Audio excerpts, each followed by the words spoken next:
السلام علیکم سامعین، میں ڈاکٹر عرفان علی آپ کی خدمت میں ایک دفعہ پھر سے ایک نئے ٹاپک کے ساتھ حاضر ہوں۔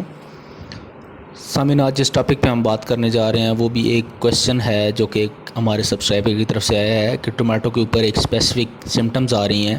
تو ان کے بارے میں بتایا جائے۔ تو میں سٹارٹ میں بتاتا چلوں کہ یہ ٹومیٹو کی جو پرابلم ہے جس کے اوپر ہم آج ویڈیو بنانے جا رہے ہیں وہ ہے بلاسم اینڈ راٹ، یا اس کو BER بھی کہا جاتا ہے۔ تو سامعین، اکثر فارمرز جو ہیں وہ اس کو ایک بیماری سمجھتے ہیں، جبکہ یہ بیماری نہیں ہے، اگرچہ کہ اس کی آنے کے بعد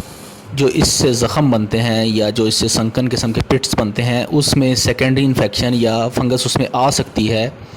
لیکن یہ بذات خود ایک بیماری نہیں ہے بلکہ ڈس آرڈر ہے جو کہ انوائرمنٹل فیکٹرز کی وجہ سے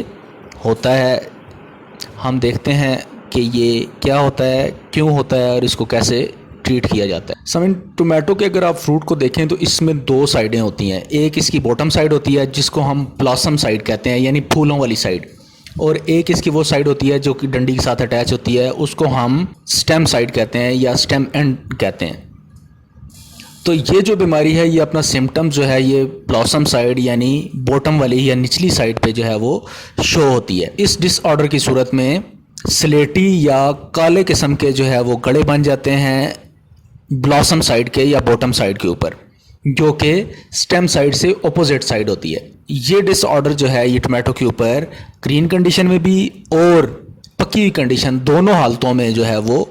اثر انداز ہوتی ہے۔ یہ جو گڑے ہوتے ہیں یہ بہت بڑے بھی بن جاتے ہیں، سم ٹائم یہ ہوتا ہے کہ یہ پھل کی آدھی سے زیادہ جو سطح ہوتی ہے اس کو گھیر لیتے ہیں، آدھے سے زیادہ پھل جو ہے وہ اس سے متاثر ہوتا ہے۔ ایسا پھل جو ہے وہ مارکیٹنگ کے بالکل بھی قابل نہیں رہتا اور فارمرز کو معاشی طور پہ بہت زیادہ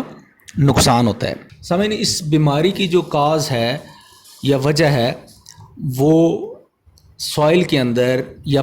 اسی طرح سے پلانٹ کے اندر کیلشیم کی ڈیفیشنسی یا کمی ہے۔ یہ کیلشیم کی کمی جو ہے وہ کافی ساری چیزوں کی وجہ سے ہو سکتی ہے، جیسے اگر آپ نائٹروجن، میگنیشیم یا پوٹاشیم کو ایکسیسو مقدار میں دیں، آپ کے سوائل میں یا پانی کے اندر سوڈیم جو ہے وہ بہت زیادہ ہے، اس صورت میں بھی یہ ڈس آرڈر جو ہے وہ بہت زیادہ کاز ہو سکتا ہے۔ ارریگولر واٹرنگ یعنی آپ کبھی پانی بہت زیادہ دیں اور کبھی بہت کم پانی دیں تو اس صورت میں بھی یہ ڈس آرڈر جو ہے وہ کاز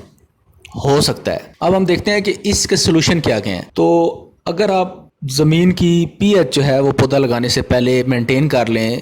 6.8 to 7.2 تو کافی حد تک یہ جو ڈس آرڈر ہے اس سے آپ بچ سکتے ہیں۔ اس کے ساتھ ساتھ سامعین دوسرا یہ ہے کہ آپ جو فرٹیلائزرز ہیں اسپیشلی آپ کی نائٹروجن اور پوٹاشیم ان کو ریکمینڈڈ ڈوز سے زیادہ استعمال نہ کریں، ورنہ یہ آپ کی پلانٹ کے اندر اس ڈس آرڈر کی وجہ بن سکتی ہیں۔ تیسری چیز یہ ہے کہ ریگولر اریگیشن رکھیں، نہ بہت زیادہ اور نہ بہت کم۔ چوتھی چیز یہ ہے کہ آپ اگر دیکھیں کہ بیماری آ رہی ہے یا آنے والی ہے، یہ اگر آپ کو شک پڑتا ہے تو اس صورت میں آپ کیلشیم کلورائڈ کے جو ہے وہ 0.5% سپریز آپ کریں ایک ویک کے انٹرول سے یا ایک ہفتے کے وقفے سے۔ اس کے ساتھ ساتھ آپ بجھے ہوئے چونے کے سپرے بھی کر سکتے ہیں اور اس بجھے ہوئے چونے کا جو سلوشن بنا کے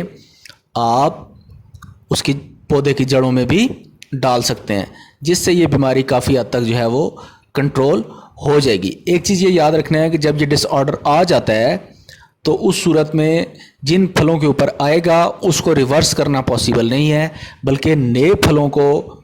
آپ اس ڈس آرڈر سے جو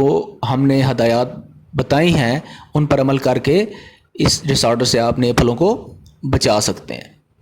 تو امید کرتا ہوں کہ آج کی جو ویڈیو ہے وہ آپ کو پسند آئی ہوگی، اور اس کے متعلق اگر کوئی کویسچنز ہیں تو آپ مزید ہم سے پوچھ سکتے ہیں۔